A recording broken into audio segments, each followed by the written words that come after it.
Hi there. Hi, we are so excited to have you all tuning in for this series of Artists in Conversation. We are so excited to have with us the wonderful Kimberly Senior and Harvey Fierstein.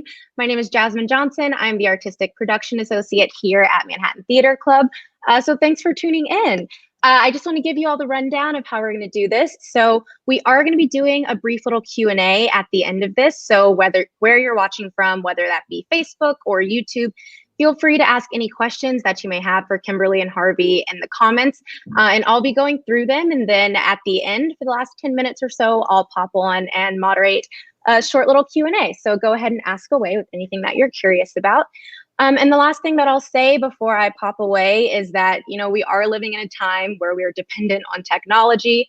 So if for any reason someone's Wi-Fi freezes or anything like that, we'll just take a brief little pause and regroup and get back into it. So Harvey and Kimberly, I'll pass it away to you. Thank you so much. Thanks, Jasmine. But Whitey Ford just died. What? Whitey Ford, the Yankee pitcher, Whitey Ford at 91. Just popped. I gotta go. I can't do this. Yeah, no. Yeah, I'm a Mets fan. It's okay. But yeah. Oh, you are? I didn't know that about you. Well, I only care about it. Like, I don't care like the whole season, but if we get toward the end, just enough to really break your heart, then I care. Only when it gets dramatic. Right. Yeah. It's so nice to get to be with you, even here. I wish we could be in the same room. Oh, we've done that. Yeah, you're right. This is probably better. No. We had a lot of fun. Over at MTC. Harvey, it was like a year ago, right? Was it a year ago? Were we in previews now? Yeah, we were. Yeah, I think we opened like this week. I think we finished our opening night. It was sort of. I don't think I have no. But I do have my. Oh, your button. Oh, that's a good one. Where's my button? I have a hammer too. Well, and we have on our. But we're wearing our Bella, Team Bella. Yeah. So we should explain that we rehearsed at MTC, and we decided to have a very special kind of rehearsal and put a very special team together, where I was the only testosterone in the room. Correct. And John Lee Beatty on occasion. Who? John Lee Beatty. He designed. John Lee. John Lee's the room, but not a lot of testosterone there. Not an overdose, I should say. Not an overdose. But yes, John Lee Beatty was allowed into the room in calls and stuff like that. We did. We had this incredible womb-like room that to birth this play, because we wanted to try and get, since we made the decision not to imitate Bella, but to rather invoke Bella. Because I don't know the people who are watching how much they know about what we did. I know, part of me is like, maybe we should go back and rewind to how is it that and I was obviously part of that journey, but maybe we should talk a little bit about how it came to be, how it came to pass. Right. That suddenly tell everybody about your relationship with the daughters and how the piece. Yeah. Yeah, we need the origin story, right? Yeah, let's start there. Spider-Man to the Wonder Woman, the origin story. So yes, for many years, Bella's kids, who are both lawyers, just made me crazy. They wanted me to write a musical about Bella and Martin, which I just didn't see. Bella, Martin. I didn't think this was. Well, were they historically such a famously loving couple with no tension? Nothing happened between the two of them. I mean, they both had interesting lives, but was not of the musical making. So, but I did some research and I met Bella. I knew Bella a little bit, and I adored her. I had done some research and reading and stuff like that. And then Hillary was up for election and stuff started happening and things were being said that struck me as really strange, but strangely familiar. I think it was when they attacked her for being anti-Israel. And I said, wait a second, there's nobody more pro-Israel than her. And then I said, but wait a second, who was it they attacked? Oh, Bella Abzug. They called Bella Abzug anti-Israel. And I said, this is a playbook that's been played before. And so I pulled out the stuff and I started looking, and I realized this was the same crap that they pulled on Hillary. They had pulled on Bella. And so I had the idea to write this play, to write a play. And then doing my research, I saw there was this night where she was running for Senate, where she was in this battle for the nomination, and I saw all this crap had been done to her, all this unfair stuff by all these guys, to keep her from being the first woman, let alone the first Jewish woman. And I thought this was a worthy project. So do me a favor, because remind me, because I can't remember the statistic, and maybe you don't have it exactly, but by what percentage did she lose that primary? Less than 1%. Right. And because I remember, God, less than 1%. Because I remember when you told me that, and I went home and I like looked it up, and she's like barely even mentioned in the history books. And they put off the primary. Won that election. Well, remember she was winning the primary. She was going to be the candidate for Senate, and she obviously would have won. And the Democratic committee didn't want her, and they didn't want a woman. It's almost like she won the popular vote and didn't get to be the president. How could that happen? I don't know. It's so Not weird. in America. Yeah. And so they went and they put off that primary for, do you remember how many months it was? The night of the play is September 14th, 1976. Right. So I think it was supposed to be. Probably what primaries are usually like March or April, right? So they put it off so they could come up with somebody else and they ran her against 5 men. Right. It took 5 men to take her down by less than 1%. And anyway, so I started coming up with this idea about this night, and I started writing it. And then one of my contacts was Bella's press secretary, Harold Holzer, who was so incredible to us. Yeah. It gave us so much time. When he would come into rehearsal, he was just what was astounding me is his memory of these moments were like so detailed and so vivid and so rich, and it just like reminds you, like, I can't really tell you what I did like last week. Well, that's for a number of reasons. Every day's Blur's Day here, etc. But that, like, those moments of your life that are so meaningful and powerful, they are imprinted on you. And I just, being in the room with him felt like it gave us one step closer to Bella in so many ways. Yeah, and really. He was also like, that's wrong. You can't put that in there. But I called him, or I don't remember whether I called him or I sent him, but I just started writing the play, and the idea was it was up in the hotel room, and all these people were up there. So she goes into the bedroom to change into her outfit, and he says, bedroom? There was no bedroom. I said, what do you mean there was no bedroom? He said, they gave us a stinky hotel room. I said, what are you talking about? You had the ballroom downstairs? He said, they gave us a stinky hotel room. Everyone was squished into the one room. And when Bella went to change, she had to go in the bathroom. And now, when you say everyone, who's in that everyone? So it's just like a regular hotel room that any old civilian would be in. Right. So she's got her husband and daughters, and she has her press agent and her driver. Mm-hmm. Then she has her speechwriter, Mimi.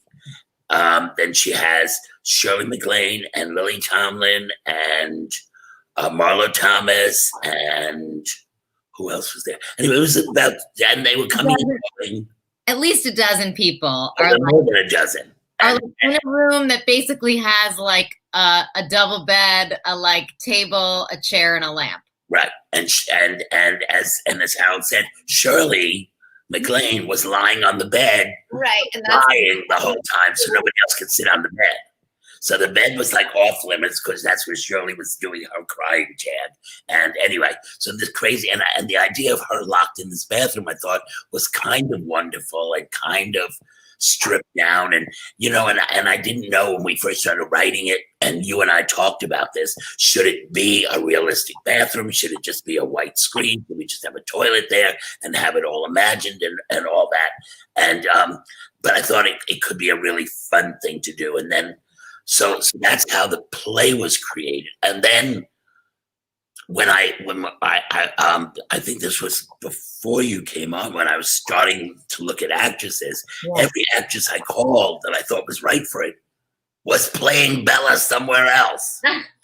Bette Midler was doing the movie that's just coming out now. Glorious. I haven't watched. I gotta watch it. I haven't watched. And Margot Martindale was doing Bella in the one about what was it called? I just watched it. It was so great. That series. Yeah, Mrs. America. She was playing Bella in that, and Kathy Bates was playing Bella in that.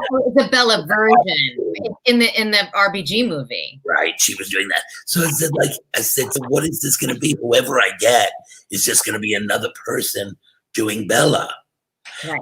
And so, meanwhile, our agent. Chris Till said, why don't we do a reading? We'll do a reading up at the office, at CAA offices, and we'll invite directors and some actors and just do the play out loud and see maybe somebody will tell you what this should be. And so I did 2 readings one morning, and we had all kinds of offers. I got offers from to do it on Broadway if we could get a star. I had offers to do it at a nonprofit if we could get a star. I had offers to do it out of town. A couple of people wanted me to do it. And Manhattan Theater Club is the only theater willing to take a risk on this unknown Harvey guy to play the part. Well, it was even different than that because there were a couple of other theaters too, but their schedules wouldn't allow them to do like Oscar wanted to do it at the Public Theater too. But my idea was I wanted this play on a year ago now so that we got the play out there and then we could do benefits of it all around the country wherever women were running for office. And I would just go and do a benefit performance, or Marlo Thomas or one of Bella's friends could do a reading of the play to raise money. Shirley MacLaine as Bella Abzug. It'd be wonderful.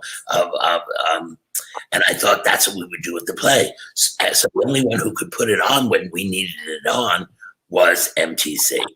And then, and MTC was such a great home for the play because the audience there were many people in the audience. I mean, I remember almost every day there was someone who knew Bella or remembered Bella. I think it really drew in those people. But there was also, because we were at City Center, there were young people who were being introduced to Bella for the first time. And I kind of loved being in the audience there where there were people who were I have to go home and read all about her because I never heard about her, next to someone who was I hung out with her all the time. It was a really, such an interesting cross section there. And physically for me, that theater is once again womb-like. I love that stupid theater. I mean, I realize there are more glamorous theaters in the city than that, but I loved that space. I loved how the audience was set up. I loved the closeness. Of course, that is John Lee Beatty, one of the designers of all time, took. For those of you who can't, I don't have anything to show you. I do. Oh, it's right still. He's talking. Yeah. Okay, so he created a shoebox that would shove the play out to the audience. It was only a few feet deep, and it was. That's what she has. She has this towel. She has the bathroom towel from the Summit Hotel. But these were made for the show. That was the detail. Yes. Well, John Lee Beatty, that's what he does. You could see the most of the theater was the windows of the outside of the hotel. And even had little people walking past the windows sometimes. Right. That was Kate's project. There was that little bit of projection design, and the design was so wonderful. And you felt so at home in that space. But it also was so intimate for the audience because, some of it, was the container of how being in a bathroom, those are our most kind of private, vulnerable moments. And that Bella's ability to, as a politician as any, but you're always putting on a show or wearing a mask, and she got to really take some of that off. And, you know, and just to continue to compliment you on your brilliant performance, it was like, but you really went there in terms of like kind of stripping away she had such a strong, like almost bravado, and her face all the time was so strong, and she was so ready and appeared so confident. And you were able to show us those little places where we doubt ourselves or when those questions arise, while also being optimistic, ready to move forward, driven, ambitious.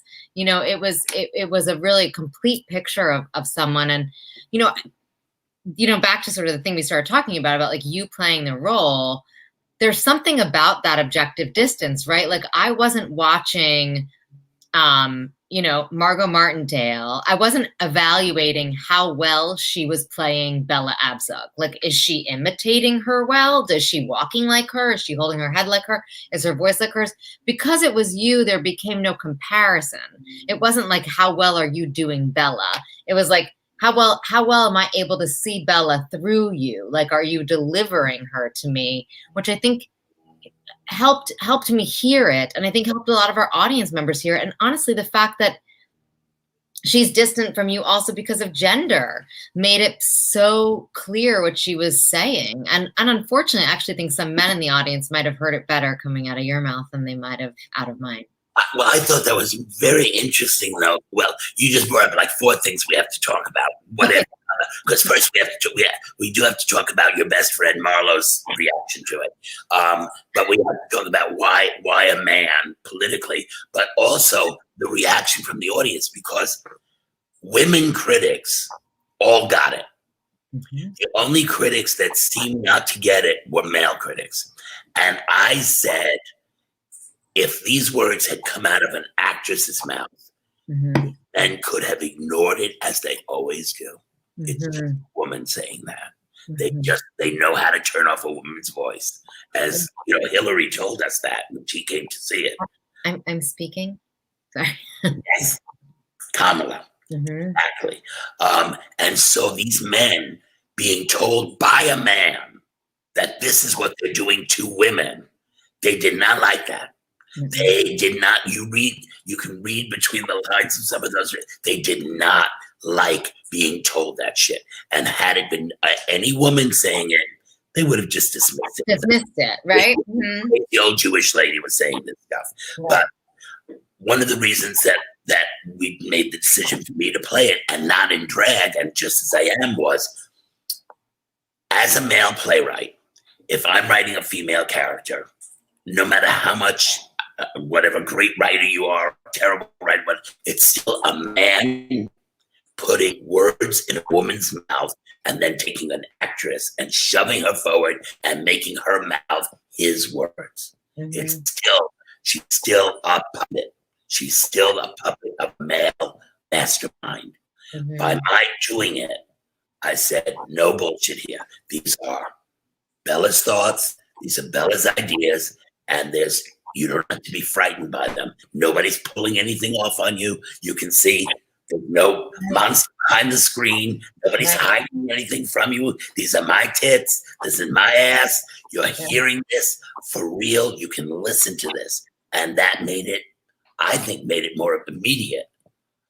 Oh, I agree. And actually, and so again, like just personal and really stripped down, there was no artifice. We weren't pretending you were anybody other than who you are, which actually reminds me that, like, you know, we're talking so much about this show and we don't even have to have, remember when about it, because it still exists, because after we did the wonderful run at Manhattan Theater Club, we went to the studios in Newark for Audible. So Audible Theater, they have an amazing storytelling division, which so much of that live theatrical work that they're doing is about creating access, right? Like people who couldn't make it to New York for the run of Bella Bella have an opportunity now to listen to it on Audible. And so we went back in, and again, so incredibly intimate, because now, I mean, I've listened to it. Obviously, I listened to it a lot when we were editing it, but like, yeah, you had it. You're like, when you have your like headphones in and you're just right there. I mean, I heard things in it. I had heard the piece already over 100 times, but there were still like nuance and things that came out in the listening of it. So That's another really wonderful way to encounter it. And I think in this, when we started, I was like, wow, it was a year ago. And I thought, oh, so much, again, of what you had said too, is that we were hoping to sort of have a nice like run up until now, continuing to kind of get that story and get those words out there, which the Audible is able to do for us because we're unable to do that in person at the moment. But that it was also like, we were already having this conversation of like, we're moving into an election year. What are the issues that we want to be, to be up front? What's the conversation that we want to be having created in the cultural zeitgeist? And I think it's, even though the world has changed so much since then, that still so many of those questions are so important about like, what does power look like? What does campaigning look like? How important our votes are as individuals, like the idea of like standing up for what you believe in. I mean, I in moments where I'm feeling like despair, Bella's someone who I think about, and I'll pull out my Bella Absug reader compiled by her dear Mimi and like, look at some of that stuff to just remind me that this is not the first time we have faced challenges, and I'm, whenever you and we talk pretty frequently. And when we do, you are often a great reminder of like, you are on a very long continuum of history. And like, this is a moment in time. And I just think that was something that you already had in your mind then, that we were trying to like, so many of my female friends in particular were so struck by, you'll get the quote right, but that Bella was like, it's not to transfer power, but to transform power. Right. It's like women don't want the privilege to act like men. Right. That's not the privilege we're seeking. And what we're missing, you just reminded me, what we're missing in this particular season is, why are we not talking about Shirley Chisholm more? I know. Where is that conversation? I thought about that. Why not? Anyway, the two things we should talk about. We have to talk about Gloria. Yeah. Okay, so to explain, so Kimberly created this womb-like rehearsal space in which, once we were on our feet and stuff, anyone was invited to come in. Anybody wandering, because we were in the Manhattan Theater Club offices, so they were allowed to come in and watch a rehearsal, whatever. And then we invited the real people that were mentioned in the show. We had Lily Tomlin there. We had Gloria Steinem there. We had Harold Holzer there several times with his grandson, who was an adorable little kid. I love that kid. Love the theater so much. And what was funny was, I was writing to Marlo Thomas a lot, who was one of the people in the show, and I've known her because when I spoke to her, she said she would help with the show. She would give her opinions and her remembrances, but she never answered me. She never answered me. And I just grabbed the wrong email address. She mad at me. What? And finally, she showed up at the theater to see the show with what's her name? Renee Taylor. Okay, yeah. We then came backstage, and she said, like Kimberly here. Don't like it. Kimberly was just sitting there glowing, like Marlon Thomas is her hero. She was just all of the people I got to meet, right? It was like, well, I mean, you pretty much delivered me like my three icons between Marlo Thomas, Gloria Steinem, and then opening night Hillary Clinton. It was like the trifecta. I don't. Kimberly Senior trifecta. I don't need to talk to anybody else ever again. I'm done. So Kimberly was sitting there glowing, and Marla said, "I got to tell you the truth. I didn't answer your emails after a while because, frankly, I thought about it and I said, he can't pull this off. Mm-hmm. I don't want to be the negative one to say to him, Harvey, don't do this, but Harvey, don't do this. You can't pull this off. You're not going to go out there and be Bella, especially if you're not going to dress up like her, and you're not going to have the hat. And you're not going to be, just don't do it," she said. And I'm sitting there, but I had to go see it. You wrote to me so many times. So I grabbed Renee, and Renee, who was also a dear friend of Bella's, as Renee said, whenever she was on a diet, she'd ring my doorbell and say, order pizza. I loved that story. It was so great. I would hide out at her house. Order pizza. Oh, and remember what Gloria said too. And she was in the rehearsal room with us, and she also sort of like had her doubts, and then she said that just a few minutes into it, she forgot that it was you, And then she said that beautiful thing about she felt like you gave her friend back in those moments. Like she got to spend time with her. That's what Marlo said. Marlo said, and we're sitting there and I'm being brave, we'll get through this. It's only 90 minutes. And she said, and then it was just like, and there was Bella for me, which is like, because I know. Liz and Eve also really felt that way too. Her daughters, in different ways too. It's just, it was, once like it also just begs that artistic question, now when we have so many like biopics and all this other stuff about all of the different ways that we can honor these amazing figures from our history, that it doesn't always have to be with now I'm going to step back into actual, like the theatricality that we had. Rubber noses and wigs and stuff like that. I mean, I know I wrote to Bet immediately when I saw a clip of her as Bella. I went, oh my God, you look exactly like her. The costume's perfect. Your accent's perfect. It's Bella. That doesn't, I got to see the whole thing to see whether they gave her the script to support that.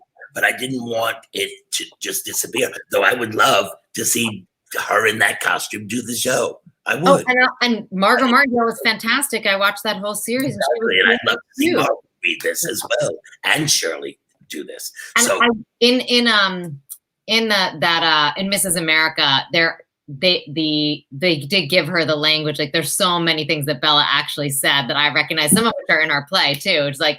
It was great. I was having people call me all the time, like, your girl, she's in the show. Bella's in the show. The other interesting thing from the daughters, though, talking about artistic decisions, the daughter said, she didn't have as much of a Jewish accent as you used. And I said, but you know why? I said, I do it because when Bella was running, we were not so used to Jews. The world was not so used to Jews in powerful positions. And everyone was very aware that this was a loudmouth Jewish woman. If I just did it with a regular New York accent, there wouldn't be anything shocking about her. Adding that level of I'm never going to let you forget who she is, which she didn't ever let you forget who she was. But by adding that, it was like always in your face that this was not your regular politician. And when I was watching Margot, as fabulous as she was and as true as she was to it, she was another one of those women. Yeah. Was not, I never saw her as being that outsider. I mean, you saw the Shirley Chisholm woman as being Black, but you didn't see the Jew. That accent was a way to help with it. Yeah, I know. And I remember also talking to Liz about it and just saying that like, and I also identify as Jewish and anti-Semitism is still very alive and well, and that it felt important even today to sort of put that aspect. And I love how, one of my favorite stories with the rabbi that we included, and that's like towards the end and where a lot of the emotional punch of the show lies. It does feel like that the way that we treat outsiders is like just as bad, if not worse now today. And so I think that was a really important part for us to highlight, to see that. And I must say that's another great thing about that particular theater, as opposed to, because Lynn Meadow, the head of MTC, she said at one point to me, I wish I had put this on in the Broadway theater. Yeah. And I thought, at those moments in the play when she realizes she's going to lose, being in a small theater, I could just stop. And the whole audience was in my eyes. They're not that far away. They're enough rows that they're not that far away. They can all see what's going on. They can see everything. When you're in a theater, you have to play a little bit bigger. Yeah. And I was really glad that like I said, I fell in love with that silly little theater. Oh, it was the best. If only the poop hadn't come down on our heads. Well, I mean, there was a dressing room incident, everyone. Yeah. You're in the basement of the city center theaters, and unfortunately, there was a plumbing disaster in one of the dressing rooms, but we survived it. There's just many adventures in the live theater, like there's just all the people that would eat. There were people who would like like bring a picnic. They like be passing out sandwiches in this intimate space you're talking about. Well, it's not just an intimate space, and that wouldn't normally, as I kept saying, it wouldn't normally bother me if I was doing a play. But this, I'm talking to you, them. the only person in the room. There may be, however many hundreds of people in that audience, but I'm trying so hard to make it about you and me. That's it. And I'm talking directly into your face. And I'd be sitting there talking to somebody, and they'd open their purse and take out a chicken leg. And I just stopped the show and go, you do know I can see you, right? But didn't one day, I mean, there was some day you said, like, did you bring enough for the whole class?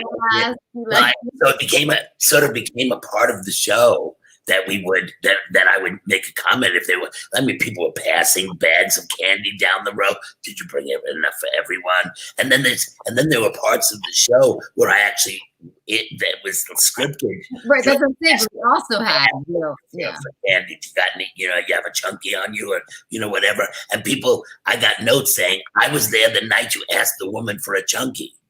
And you don't have the heart to say that's in the script every night. But there was the night the man peed on the wall. He didn't want to miss any of the show. So he just left out the theater door, and instead of going all the way to the bathroom, he just peed in the hallway. What he didn't realize was he was peeing against the wall of the theater, so the entire audience could hear him peeing, and then he came back in. And then, I mean, I read about it in the newspaper. I feel like there was. Well, they made the newspapers. It's made the newspapers more than once. It was like a highlight of last season. Do you think, how like there's that thing like when you're sitting around with friends and you're like, here's who I want to play me in the story of my life. Do you think Bella would have ever been like Harvey? I would like. I think Bella would have wanted like, Aretha Franklin. She would have wanted some. She would have. Who opened our show? And Aretha's song was the music that opened our show. But that's what she would have. Who could put you in the story of your life? I've got that great picture of me with Patti LaBelle and Jesse Jackson. So great. When we were dating. We have our visual aids. Yeah. No, I don't know how to do it on this. If we were on Zoom, I could just push the button and you would have that picture in the background, but I don't know how to do it on this. I'm sorry. So we got to talk about Gloria and voting. Yes. So Gloria's sitting through rehearsal.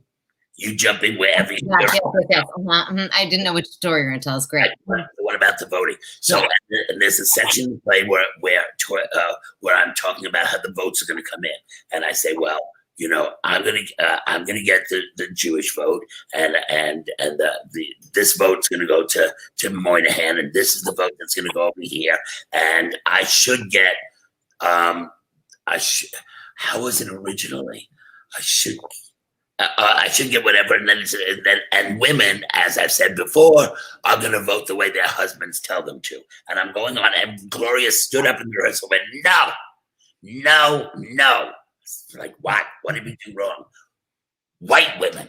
Right. I said, excuse me? She said, white women. She said, minority women vote their conscience and they vote the right way. White women vote for the person who holds the purse strings. Right, who vote in the interest of the men who support them. And that's how I rewrote that line. Yeah. I said, and white women will vote for the men who support them. Yeah. And it was sort of heartbreaking because she then gave us the whole lecture on Black women voting for Hillary and white women not. And and sort of and the whole point, or a lot of the point of the show, is Bella saying, women are the majority of voters. Could you stop acting like a minority? We could have anyone we want. Anyone we wanted. If women got together, we could have anyone. We could have an all-female government if we want. Mm-hmm. But they don't. And why don't they? There are women who want to be supported. There are women who are scared. As we know, look, historically, middle class and upper middle class white women have been protected. So they're voting for their conscience. They were issues that were not necessarily affecting them. But people don't want to be. Why did Trump get in? who are these people? These men that they got in because you don't got to read a book. This guy ain't telling me to go read a book. This guy ain't telling me I have to understand climate science. This guy is not telling me I'm stupid like those elites in New York and California do. This guy's not telling me this guy is so fucking rich and I'm one of them. I'm with him. I'm an idiot too. And he hates those elite people just like I do. They don't understand that they're being played. They really don't. They don't there's more people than that too. You know what I mean? I just think it's so interesting about the psychology of like who votes and why, where it's like, if I'm fighting for my own healthcare right now, right? Like that's like an issue that is very real to me. I'm fighting for my own personal healthcare, especially in this world now. Like I get healthcare through the union. It might be going away entirely. Like this is about me and my 2 children and our forget the coverage of your kids. Yeah. Don't forget that, as Kamala said the other night, anybody who has kids, it's for their coverage too. Right. And so it's like this, it's very different than like if I was married to someone who, you know, worked at Google and like had great healthcare that we were all on.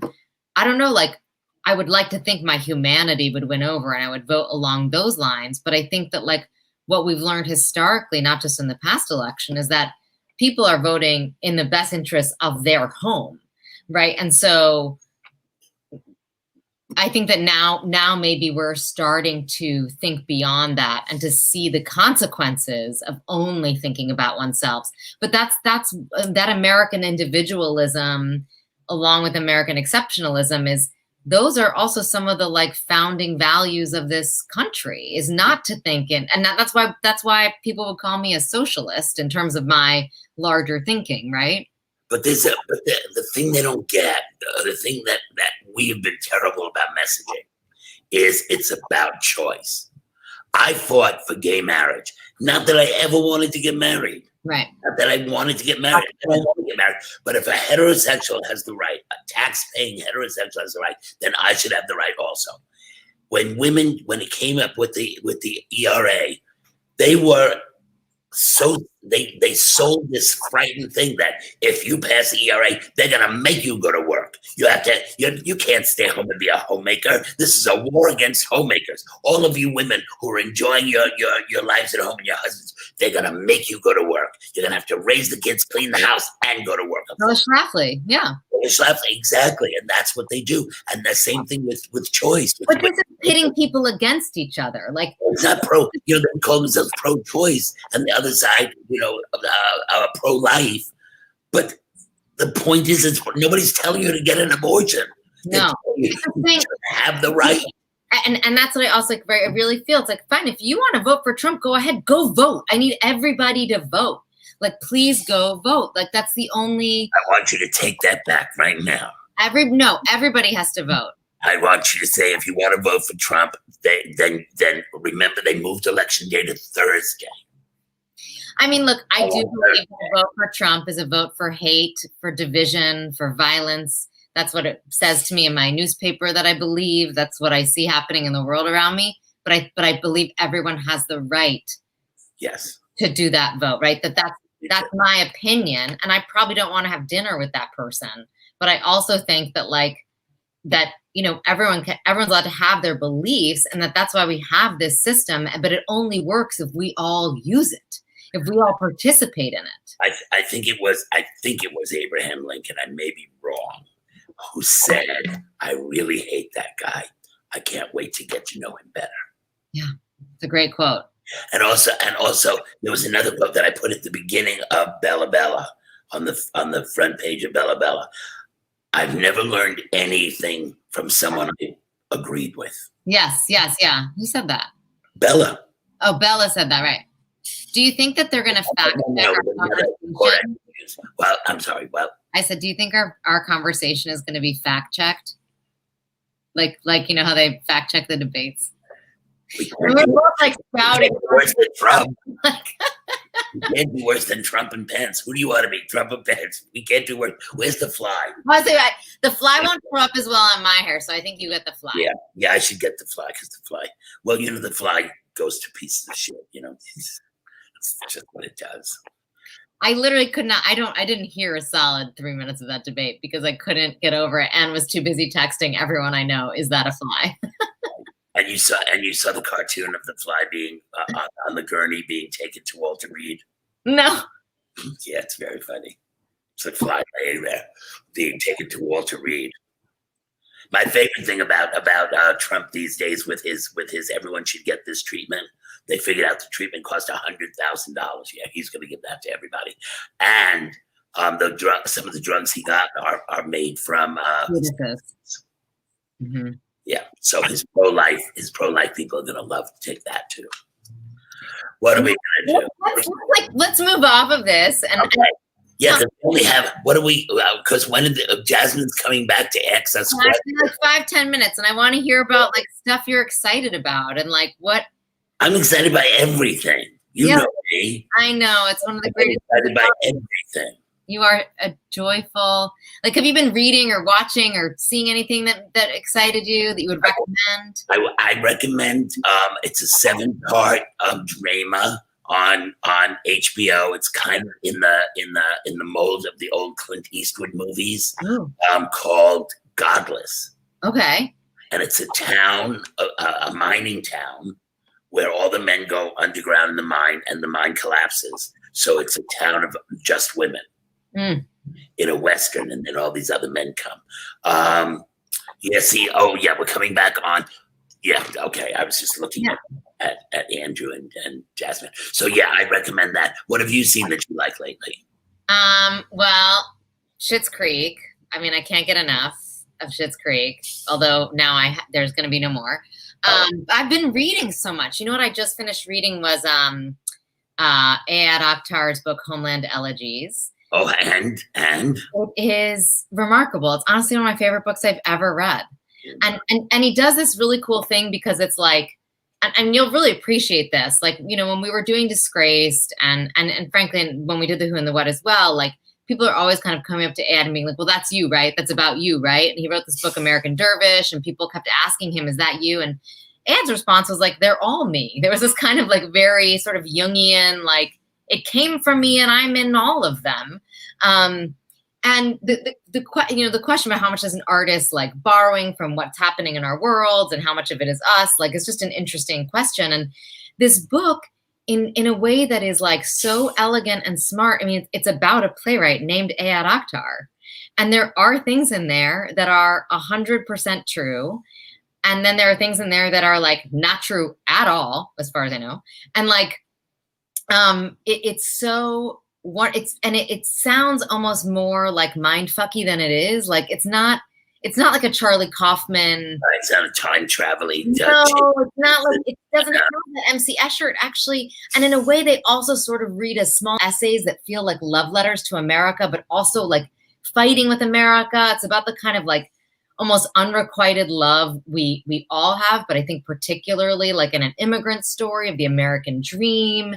It's about like our parents and what they wanted for us. It's about the America we want to live in, but doesn't love us back. I mean, it's just but it's also so deeply human and personal and vulnerable. And like, we live in a world now where there's no such thing as like fact or fiction. And there's no such thing as like genre anymore. And I mean, and even you and I could go back and remember something and remember it completely differently. Like, who knows?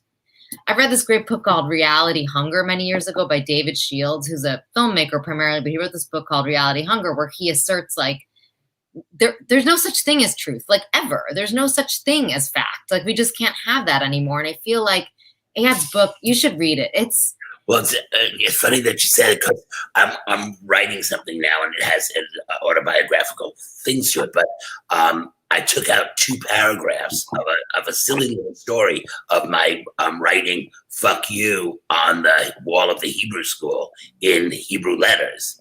And and what's funny about the story, of course, is that I can't really spell. I'm dyslexic, and that I was so proud that I spelled it right.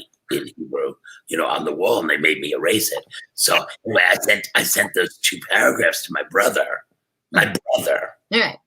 and I got 3 pages of notes back on those the 2 paragraphs.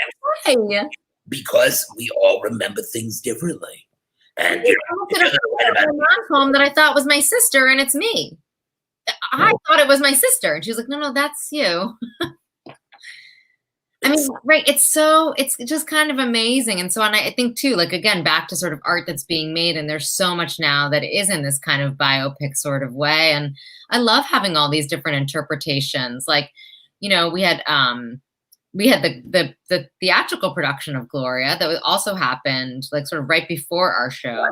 Daryl Roth's production. And Bella was in that as well, right? And so I just love all of these like interpretations and all the faces of the thing, because we are myriad, we are that complex, and I think that that's a really it's a thing that I miss about going to see art. I mean, I also love imagined characters too, but they all come from a truth. I mean, I've certainly like listened to you talk and read and all about Torch Song and like where those characters come from. And still, if I wrote, if the assignment was for all those people who wrote those other Bella pieces to write about Bella, they would all use different parts of her. Nobody, only I would write this bathroom piece. Who else is going to write the bathroom piece? Well, all the stuff that Bella did and accomplished after the bathroom. Right.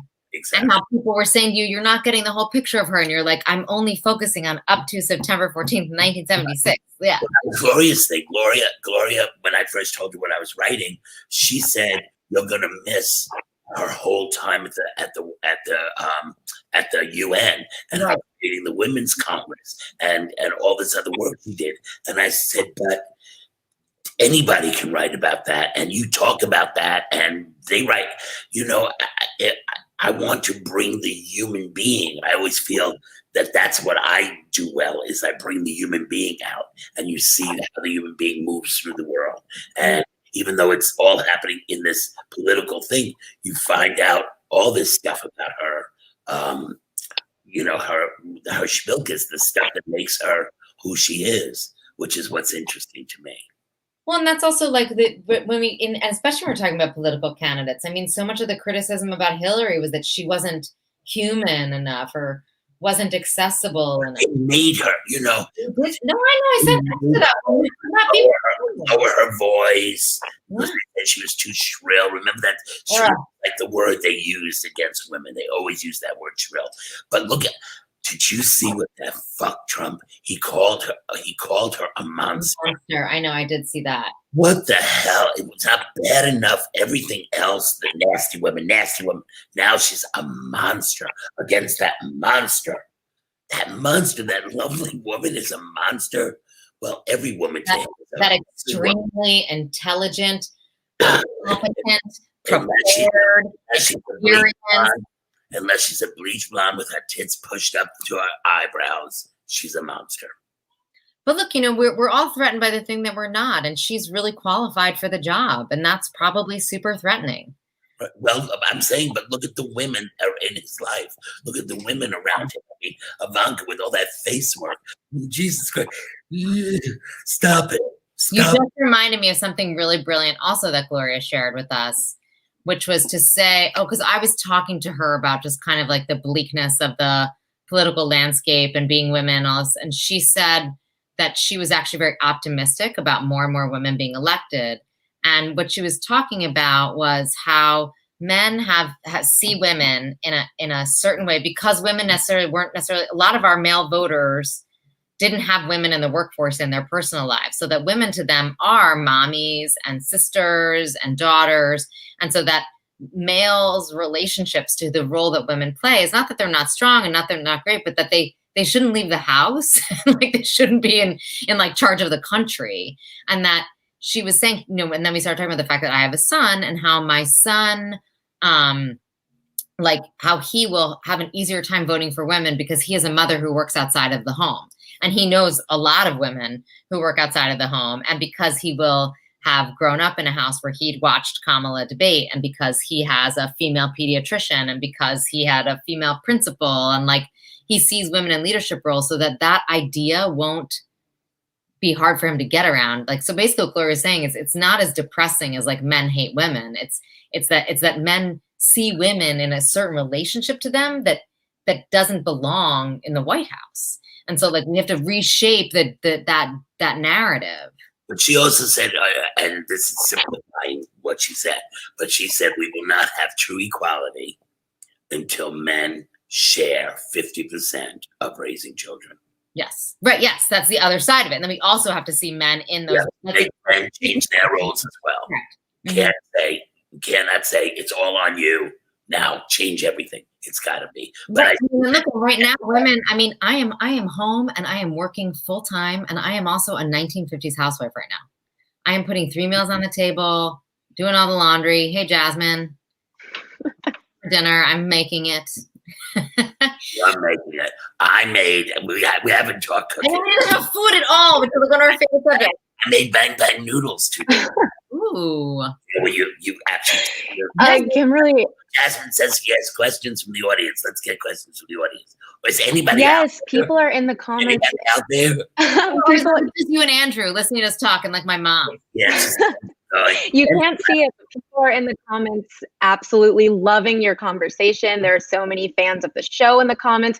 Carol says this conversation is better than any of the political conversations on TV right now. But yeah, we have time for just a couple questions. So Esau, forgive me if I'm pronouncing that wrong, asks, as the American theater hopefully moves forward, how are you two going to advocate for more racial diversity within the plays that you work on? And how can more space be made for ethnicities that fall outside of the traditional binary? That's an awesome question. Do you want to go, Harvey, or you want me to go? My question, my answer is going to be really different than Kimberly's because I'm a writer. And so I would say it's not going to change at all until we have more writers writing their stories. I can write about different ethnicities and all that. There's still going to be a voice that isn't quite as real, and you have to be willing. If you want to see your story, you have to be willing to tell your story. And that's where I think directors and actors can do what they can do, but it's got to be. August Wilson was the one who kept saying, putting a black actor in a white role ain't doing anybody any good. But having a black playwright write their truth, that does everybody good. So that's where I come from. But you're a director, talk. Our answer isn't really that different. I mean, I think, first of all, I think there are a lot of writers and artists, BIPOC artists that we just don't know yet, that are there. And so I think my first step, like for me, is going beyond my front door to seek out the work of artists who I might not be familiar with yet and become familiar with them. And then when I'm there, use whatever tiny status I might have to try to uplift and amplify and introduce those artists. And then I also think that there's, and this is a little bit to what you're speaking about, but there's like a mentorship thing, right? It's like not about admitting a bunch of people into Harvard. It's about going to work with like young kids, right? So there's a sense of like, what is the generation we're raising? And I think some of it too is about what can I do, which is speaking from my point of view and knowing that it's really hard to be an artist if you don't come from privilege. And so how can I start working with my union? How can I start working with the institutions I work with to make being an artist something that's affordable for all, so that maybe more people will pursue it, you know, and that there's like more chances for that to happen, because that's something I can speak to and I can be an advocate for authentically from my own place where I am, about like how we get paid and what that looks like. And there's like this whole business side that I think artists often shy away from, that is a reality for a lot of people. And so I think helping bridge the class inequities that are happening, doing more advocacy and more sort of amplification and just general like research and support. You know, I fell in love with telling stories by hearing stories that weren't about me, right? Like reading novels that took place in other places. So I got to travel and reading so many of my favorite writers, used to be embarrassed to admit that some of my favorite writers were male, but it was because I got to get into another head that wasn't mine. I am so excited about celebrating our differences, and that's like what we do best. Like when I work with artists who are not like me, I mean, Harvey and I, we have this too. Like we're of a different generation. You know, we are we identify sexually differently. We're different genders. Boys, stop it. Okay, fine. Well, the boys, the same boys, which is weird.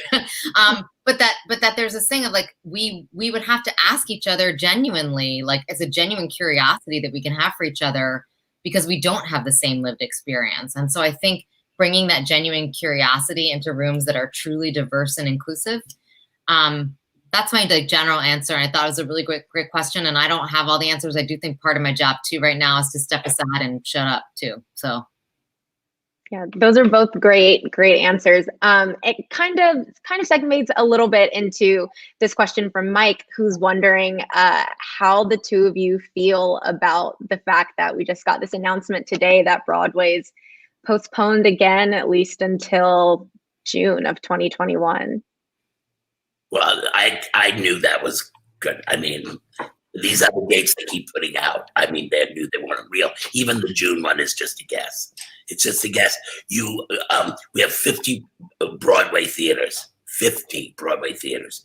To fill 50 Broadway theaters, 8 shows a night, that's a lot of people. 8 shows a week, that's a lot of people. Without tourists, it's almost impossible. When I first arrived on Broadway in 82, most of the theaters didn't have shows in them. They had a sign up on them that said, "See a Broadway show for the fun of it," because they were empty. And the theaters that had shows had plays in them for New Yorkers, not these shows for tourists. It was not Disneyland. The shows were for New Yorkers. It was Agnes of God and Night Mother and Equus and Torch Song and Good and Plenty and they were plays for New Yorkers, and that's what we have to go back to. We can't look at all of these producers, and I understand, and my heart goes out to them. They all want to reopen Aladdin, and they want to reopen Lion King. They want to reopen. You got to have tourists for that. We need to have shows for New Yorkers first and rebuild the theater while the tourists get used to the idea of coming back to New York City. They have to have a reason to come back. The reason to come back isn't to see a production of Phantom of the Opera that's been running for 87 years, as much as I love Phantom. And that's also, I mean, I made theater in Chicago for 20 years, even though I grew up here and now live here again.